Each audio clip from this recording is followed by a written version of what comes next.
Voici une courte histoire originale, d'un homme africain qui a quitté l'alcool pour trouver l'islam. Du verre à la lumière. Il s'appelait Souleymane, mais tout le monde l'appelait Solo.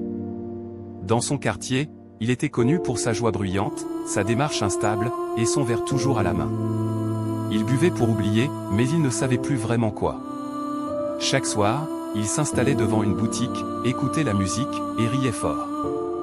Mais chaque matin, il se réveillait seul, vidé, les poches vides et le cœur encore plus lourd.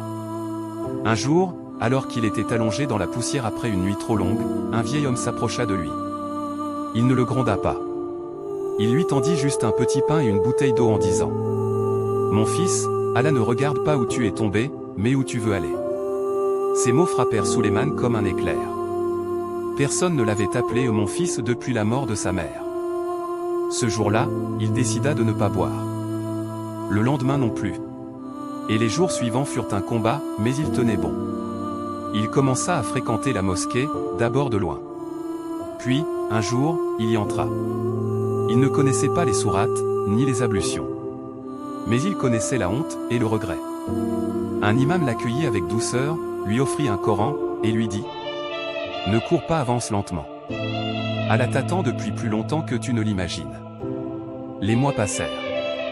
Solo devint Souleymane de nouveau. Il remplaça les bouteilles par les ablutions, les soirées ivres par les prières de l'aube. Aujourd'hui, c'est lui qui tend du pain et de l'eau aux perdus.